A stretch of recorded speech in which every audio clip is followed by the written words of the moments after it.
Hi guys, good day. I'm here Hello. with John, of course, from Hello, Pampanga. hello, hello John, everyone. kumusta? Mabuti naman, Ayun. So you're here now at the final callback of Mr. Mr. Pilipinas Worldwide. Pilipinas. Yeah. How do you feel right now? Actually, nabigla ako kasi may media na pala agad dito kasi Uh-huh. hindi ko alam na. So, yeah. Hindi ako masyadong prepared. So, at least, okay naman and medyo kabado lang ulit kasi first time ulit sumali Uh, after like a year how and many years more eh. pa? Last pageant ko is 2024, so almost 2 years na So din. almost 2 years na. Ano ba Nagpahinga yung, din. bukod doon, anong pinagkakabalahan mo ng two Ah, years? business, work, modeling, and content creation. So yeah.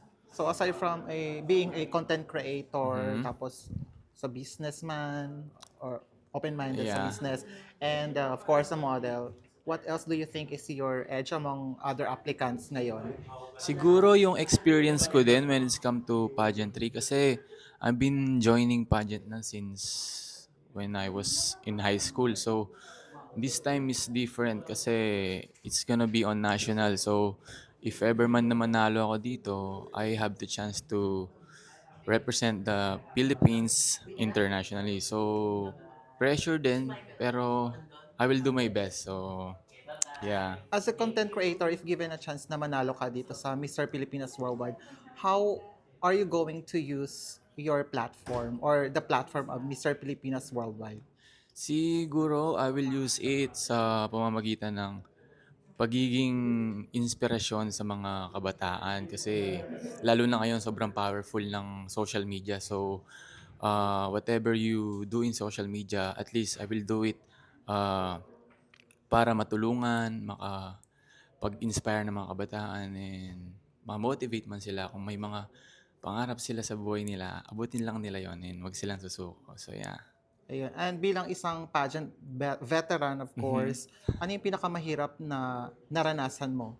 Or like, when it comes to preparation? Mhm. Siguro ang pinakamahirap na naranasan ko when it's come to pageantry is pagiging physically and mentally prepared when it come to pageantry. Kasi ang hirap pagsabayin ng workout ka, practice ka ng Q&A, tapos minsan may mga side hustle pa ako sa labas, work, tapos content creator pa, tapos sobrang hirap. So kailangan mo rin i-manage yung time mo. So dapat talaga magaling kang mag-handle ng time management. So yeah.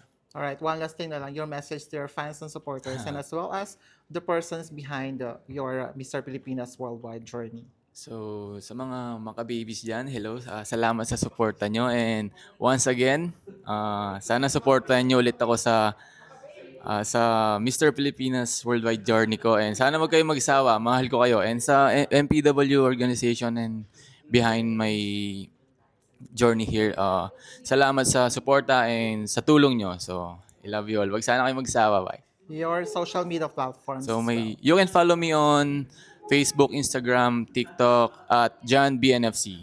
So yeah. Ayan. Thank you, John, and best of luck. Thank you, thank Pasample daw you. ng sayaw. Ano sa'yo ba yan? De joke lang. Thank you.